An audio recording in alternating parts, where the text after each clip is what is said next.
Hi guys, welcome back to my channel, or if you're new, welcome. I am the host of this series, Let Me Tell You More, and today I'm here to tell you more about Candace from Candace Hughes Art. Candace, take it away. Hi there, I'm Candace, and I am the owner of Candace Hughes Art. Nice to meet y'all.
Now let's get on into the interview. Tell me about yourself. Like, where are you from? I am from San Antonio, Texas, which is where I currently live. I've kind of been to different places though. I'm an Air Force brat. My dad was in the military, so we did some traveling and got to see some different places. But San Antonio, Texas, was always home. Do you feel like your father being in the military and you moving with the military like affected the way you create art at all? Oh, I'm sure it did. I mean, and I probably didn't realize it at the time how seeing different cultures. We actually were in Italy for 4 years, and we were in Oh. Spain for 4 years, and I definitely getting to see different cultures and different types of art. I'm sure that affected me a lot of how I do things now and my love of art. So tell me, like, when did the art journey start for Candace? I've always been a big fan of art. I was one of those kids that instead of paying attention in class, I would sit there and doodle on my paper. I should have known then, but I would have to say probably in high school, maybe my junior year, I had an art teacher that was amazing, and she kind of let us do our thing Mhm, without jumping too much in. I mean, she would give us the assignments and then mhm. let us kind of go on our own way and flourish with it. And I just developed a love of art then. It was pretty cool having that teacher that affected me like that. So tell me, like, can you remember like the first piece that you made? The first like actual real piece that made me feel like an artist would probably be in high school, and it probably my senior year. Trying to think which ones I did in senior year. That was a long time ago. That was in 1994, if I just told my age. But yeah, there were a couple of pieces in high school that I think just really kind of helped me. You know what? One piece in general would be the assignment was she gave us all a camera and we Mhm, got to go around the school property mhm, and take pictures that inspired us. mhm, And this will be weird, but I took a picture of a trash grate. I happened to be walking and stopped and looked down, and I was like, hey, that's pretty cool. And so uh-huh, I took a picture of the trash grate, and it's the grates and there's trash inside it. And mhm. I told her that was the one I wanted to do. And so I have a painting, I still have it, of it's you can see the bars on it, and Uh-huh. it's a trash grate. It's the trash inside it. It was pretty cool doing that. I might have to do that again, actually. So when did you decide that you wanted to make what you did into a business? um COVID. COVID hit, and I was actually I'm also a teacher, and so I was working and as a teacher at a community center, and COVID hit and my funding went away and I got laid off, and I was like, okay, now what? So I was like, I this is my sign. I've got to get going with my art. And so I started just doing some random paintings, and then I did a painting of my dog and my cat on a wood slice, and all these people started, I want one. And so it kind of took off from there. I was So gonna yeah. ask about the wood slices because I saw those and I was like, those are really cute. They're fun to do. Yeah, I They started are. off with the real small ones, the 3 to 4 inch, and then I had some clients that were like, "Can you do bigger?" And I'm like, "Yeah." So, and then it went on to doing it on canvas as well for the pet portraits. So that's kind of been my big thing there is the pet portraits. But I definitely still like to. I'm always trying new things. I mean, you might see on my page sometimes I'm kind of all over the place, and that's because I don't feel like I need to have one area of, well, people are like, well, what is your specialty? I don't have one. I like to just do different things and try out different techniques. And I mean, that's how you keep learning and growing. I was gonna ask you that, like, what's your favorite medium to use? But it sounds like you're saying you don't have one. I don't. I'm You just kind of like all to do over the place. everything. Yep. Tell me more about like your life in general, like the lead up to, COVID when you decided to start your business. So you traveled with your father in the military. Hmm. What was like 18-year-old and you went to college, right? I did most of my college online. Uh-huh. Um, I mean, I started off right after I graduated high school. I went to a local college and did some art. My major was art, and I did classes there for a couple of years and let people kind of get in my ear and my head and say, "What are you gonna do with this?" And I was like, "I don't really know." So I stopped. I took a break from school altogether, and it wasn't until years later that when I started teaching actually that I was like, I need to go back to school. I need to, do something and decide if, hey, do I want to do teaching? Do I want to still pursue art? What did I want to do? So I Right. kind of went towards the education route for a while. So you said you took a break from college. And Hmm. at what age did you say that was?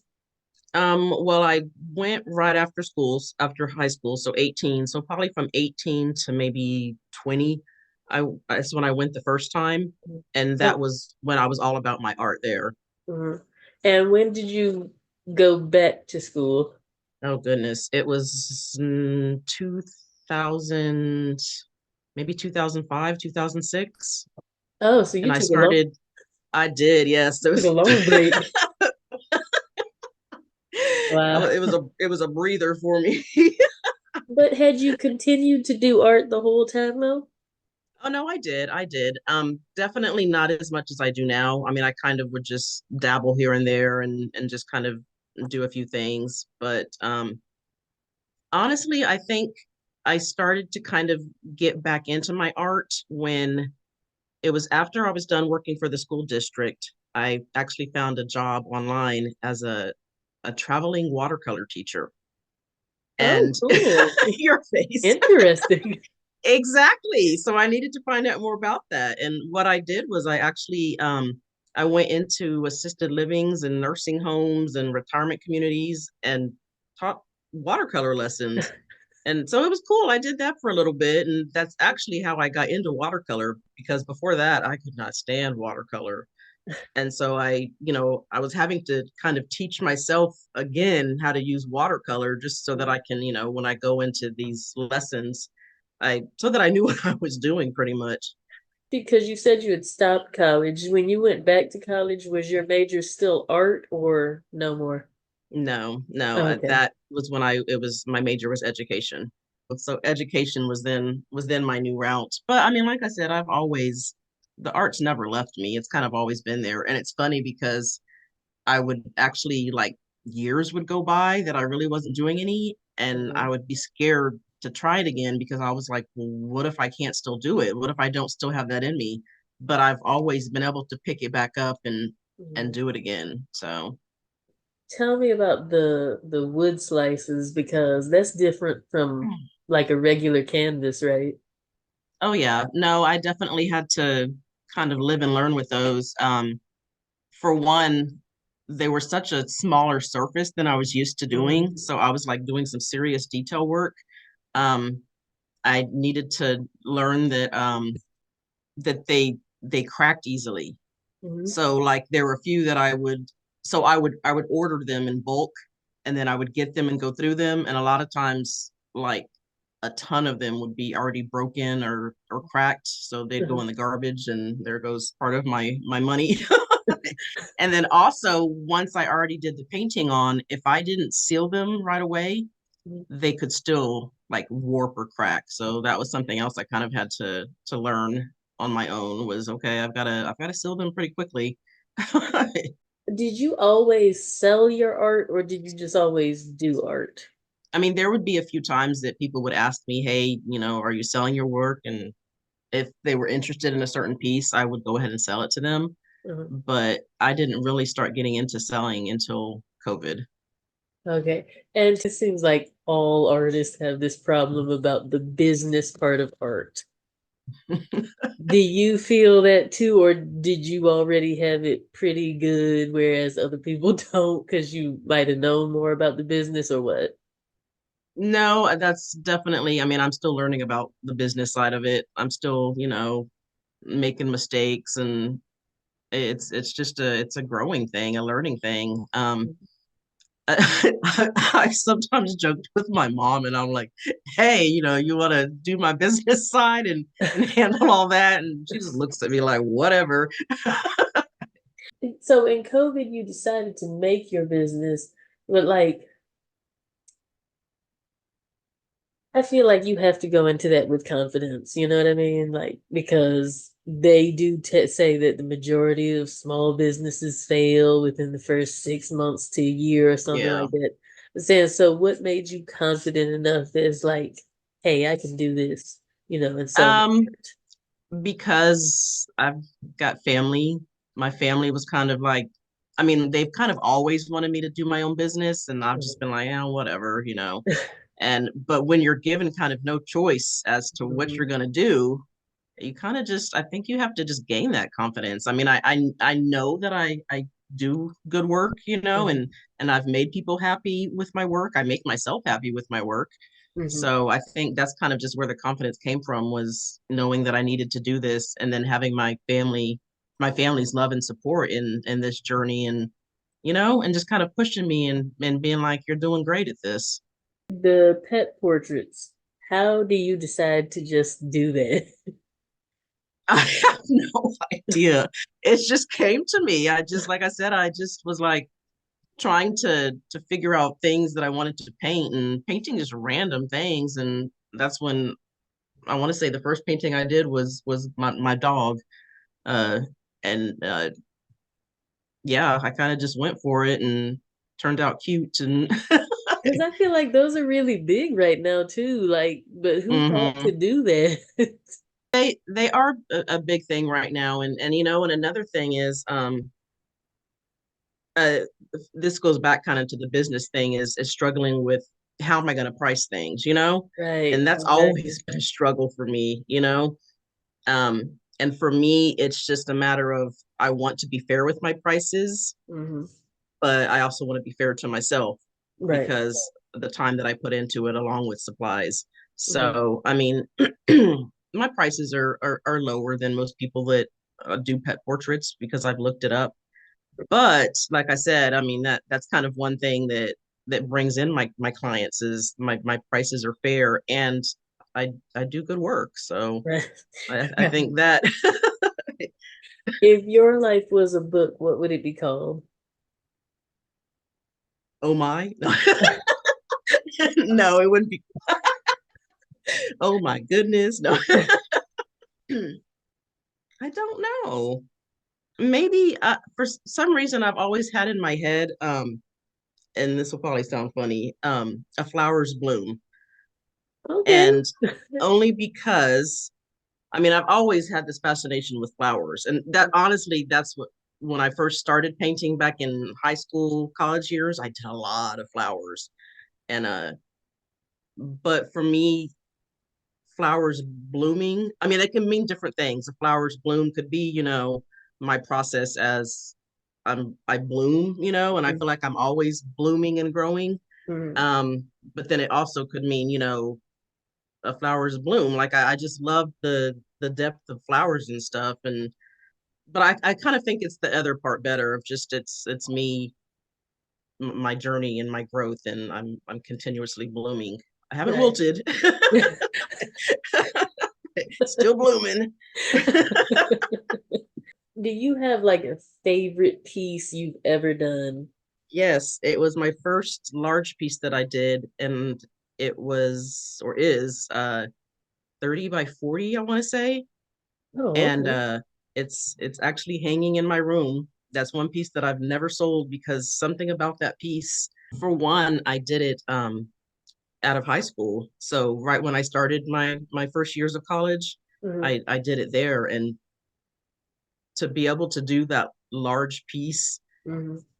and I mean it's kind of terrifying, you know, you've got this It huge really is. blank canvas and it's like, okay.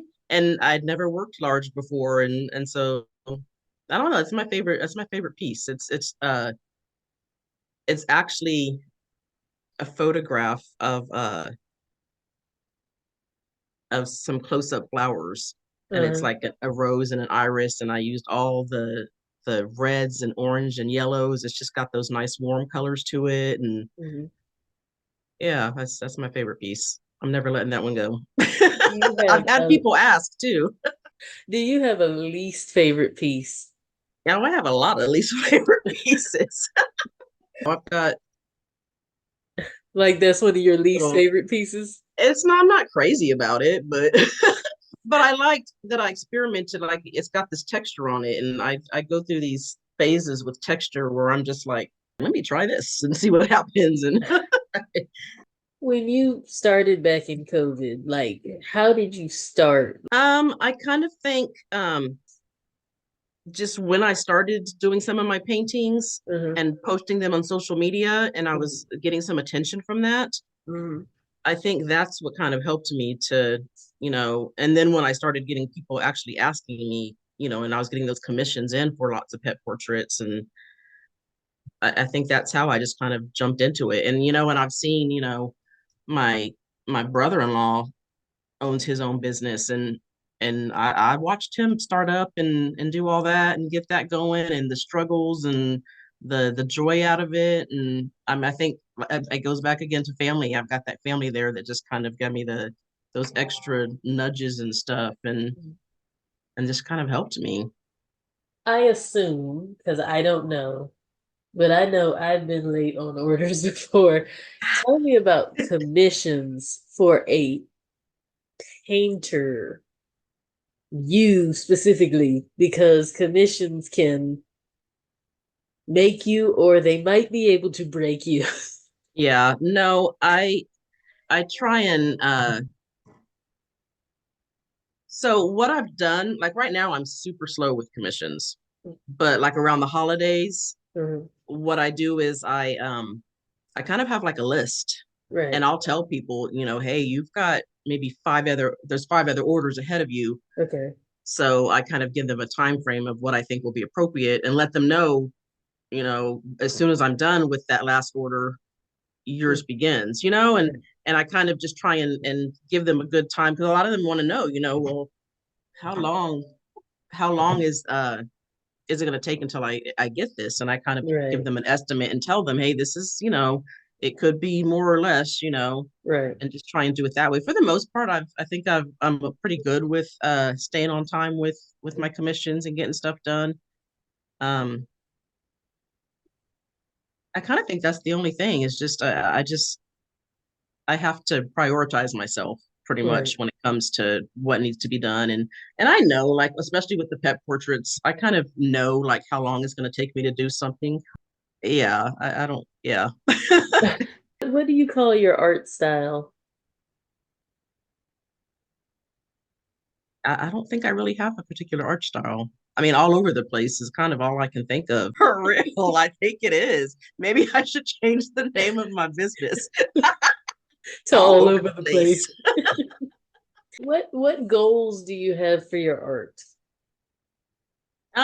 For me, it is just a matter of bringing people joy. I mean, like seriously, especially with the pet portraits. And I don't even do them just for people that have lost their pets. There's a lot of people that come in that their pets are still alive, but they just, they want this painting of Uh-huh. their pet. It's their family member. And I definitely understand because with, I got dog and cats. Mhm. So that's my goal is just making people happy with it and making myself happy. I mean, when I do it, I love doing it. Right. It's, it's not something that I sit down and I'm like, ugh, I don't want to do this, it Yeah. brings me joy as well. So, Right. but Yeah. also I think something that does bring me joy too is sometimes when I get commissions that are like so like out of the ordinary and Mhm. they're wanting me to do this and this and this and they're like, can you do it? And I'm like, I can. I Yeah. can do that. I actually, it was short after, right after I had just started after COVID had hit. And I actually had somebody contact me and ask me if I could do, I was doing some art on some ceramic tiles, little Uh, tiles that you can, and they asked me if I could do some anime characters on those. uh-huh. And of course, I'm thinking, I don't know. I can try, but then I'm thinking that, and I'm like, yeah, I can do that. Uh-huh. But I mean, I did it. No, I Um, definitely surprise myself sometimes with, things that I can't accomplish because mm, I do a lot of things that are kind of new to me because like the thing like I said with anime, I'd never done anything anime before. I mean, I knew what it was because right. of some of my nieces, but it's Because it's interesting weird. like that. Yeah, What's the best piece of advice you've ever gotten? that I've ever gotten. Hmm. Um I would say I was once told and not just to me in general, it was to a group of us, Hmm. to breathe, smile, breathe, and underreact. And I kind of live by that, I mean, it's like you just put a smile on your face, take a deep breath, and just don't Mhm. react to anything, I mean, just don't give them a reaction, just kind of go with the flow pretty much. But Right. yeah, that smile, breathe, and underreact. So what's the worst piece of advice you've ever gotten where you're like, I'm never gonna do that again, and I might not listen to you anymore? The Probably the worst would be back after high school when people were telling me you can't do this. I mean, I don't know if that's Well, an Isn't advice or that not, but isn't that the worst? it is, yeah. And especially for someone, for me, right after high school, to have some people just telling me that, it's like they were crushing my dreams pretty much. And Right. me now, I wouldn't listen to them, of Hmm. course, but back then you're kind of young and naive, and you're just like, Right. okay, yeah, maybe I won't. Right. Yeah. So, and it kind of makes me wonder, like, if back then, if we would have had the social media influence that we have now, how things would have been. But, Right. I try not to look backwards. So Yeah, it's it should like have just made everything you happened, mad. everything happened the way it is for a reason. So So like yeah. what are you working on now? Like, do you have anything specific you're working on now or I have a couple of commissions in the work, and I mean that's it. I have other things that I've kind of sketched out that I want to get working on, and I've been taking a little bit of a break. I kind of have my shoulder is injured, Oh, and it's okay. my Yeah. right shoulder, and I'm right-handed, Oh, so yeah. I've been Yeah. having to move a little slower with things just because of Right. that, and I don't Right. want to do something that makes me not at all be able to paint. That would be horrible. Yeah. So Be like, break today so I can art tomorrow. exactly, yes. Yeah. Where can everybody find you? Like, if they want commissions, if they just want to see your work, like, where can everybody find you? So I have my Instagram, Facebook, and TikTok are all can at Candace Hughes Art. Mhm. And then I also have an Etsy shop. Do people just see your work on like on Etsy and I mean not Etsy on Instagram and TikTok and stuff and they usually message you? Is that how you usually Mhm. get commissions? Yep, I've gotten most of my stuff that I've gotten though is through my Facebook art page. Oh, And what really? I'll do is I'll kind of try and once a month or once every 2 months, I'll try and do like a little promote myself type thing to Mm-hmm. get further out there, and I get a lot of customers that way, and then also word of mouth. people that I've already done paintings for, they come back, but then they also tell their friends and family, or maybe they've seen my work hanging in their house or shop or something. And Uh, so I get more brought in that way. what do you want them to Um, take away from watching this interview? just keep on going. Keep doing it. I mean, yeah, I mean, just have that confidence and keep on going. Don't let people get in your ear and tell you you can't do something and that, or get in your ear and tell you you're doing something the wrong way, or I mean, just yeah. I kind of think that's it. Is just keep on doing what you're doing. Thank you guys for watching. Thank you, Candace Hughes, for being here. And I hope that watching this interview inspired the artist in you. All right, guys, thank you so much for joining us. This was pretty cool. I enjoyed it. Bye, guys.